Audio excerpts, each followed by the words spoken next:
Upon a very close scrutiny of the alleged references to Muhammad in the Bible as a prophet, they absolutely have no relation to the prophet of Muhammad, nor prophesy his coming. Muhammad is not mentioned in the Old Testament. Muhammad is not mentioned anywhere from Genesis to Revelation. Muhammad is God's true messenger. That's a joke.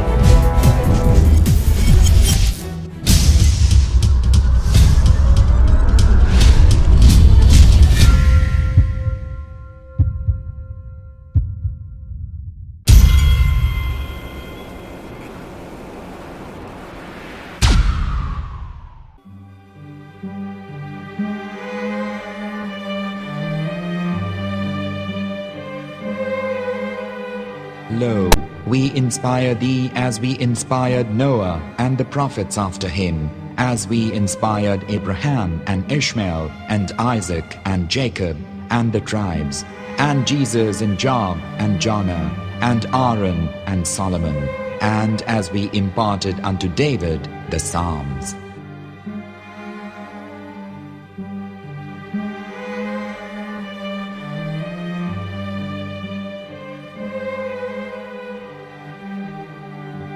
The verse we've just heard is from chapter 4 of the Quran. In the verse, God is affirming to humanity that Muhammad is indeed the recipient of a divine guidance, just as Noah, Abraham, and the rest of the prophets. However, some Christians and Jews today don't believe that Muhammad was a prophet and the covenant that God made with Abraham. And since the Quran is not their book of authority, in this video I'm going to show you that the book you're holding in your hands contains the name off the seal of prophethood, the Prophet Muhammad.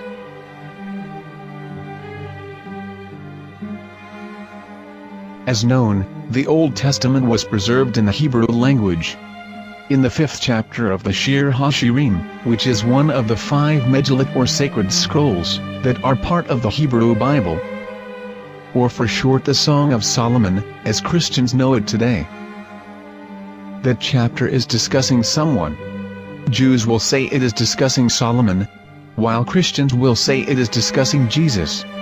Considering this is the Songs of Solomon, it would seem logical that it is discussing Solomon. The verses, describing this mystery man, have the narrator's speech conjugated in the feminine, meaning it is a woman who is describing this man. So it is possible that it is one of Solomon's wives discussing her husband Solomon. However, Christians assert that Jesus is being discussed, and that the chapter is describing a man who was not yet alive at that point. A prophecy.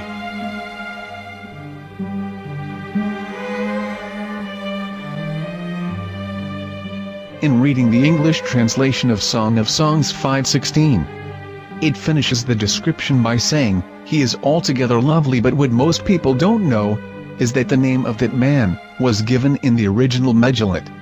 Here is verse 16, and how it is written in ancient Hebrew, before introducing the vowels, in the 8th century. From the Hebrew Bible, on scripturetext.com. Here is the word in question.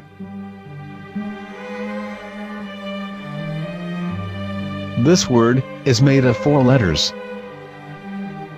Mem, Het, Mem, Dalet. Now when reading the word as it is written in its original form, with no vowels, it can be read as Muhammad, which is the name of the Muslim prophet, or as Mamad with no A after the H. According to Ben Yehuda's Hebrew English Dictionary, it is correctly pronounced as Muhammad, not Mamad. So how we're going to know for sure if it's pronounced as Muhammad, the Muslim prophet, or as Mamad, a random Hebrew word? The only way is to give the verse to a rabbi and say to him, "Please read." Here is the Song of Songs 5:16, and how it is read by a rabbi from a Hebrew Jewish site. Please notice, the im in Hebrew is a plural of respect. Hikko Mamittakim kullo Muhammadim Zehdoodeh ve Zehraee benot Yerushalayim. Hikko Mamittakim וכולו מחמדים, זהדודי וזרעי בנות ירושלים.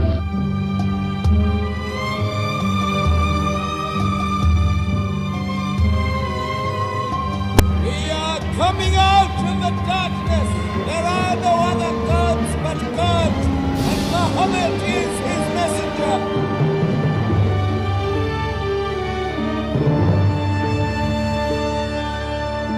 Let the world hear.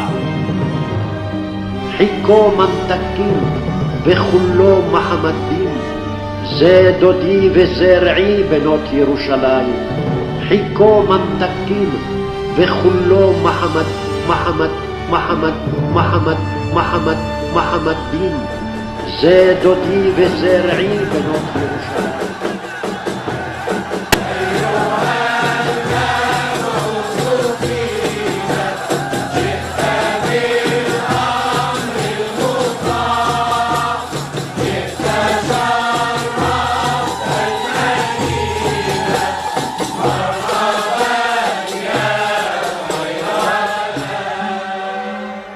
Here is the famous SDL translation tool, which includes a professional human translation, as well as an online translation.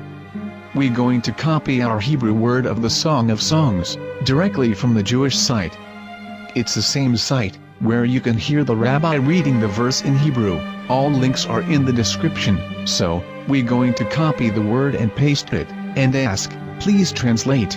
Are they going to translate the meaning of the name of that person? As the Bible translators did. Which is the praised and the lovely one, or are they going to keep the name as it is? Well, see it yourself. Here is the World Lingo Translator. The result is the same. It's Muhammad. You have no right. You have no right to translate names of people. Anybody. Your name should be retained. Mr. Black is Mr. Black, though he's white. You have no right to translate names of people. But they have been doing that. Muhammadim, they translated as altogether lovely. But the word Muhammad is there in the Hebrew language. The word Muhammad is there in the Hebrew language.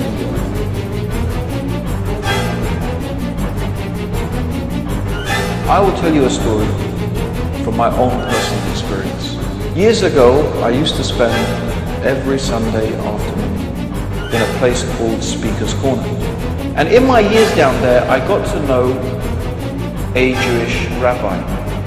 He was a very nice man. He used to listen to me, and he was always very polite and talked about Islam in a very nice way. And one day during one of our conversations after some years, I thought that it was about time I should invite him to Islam.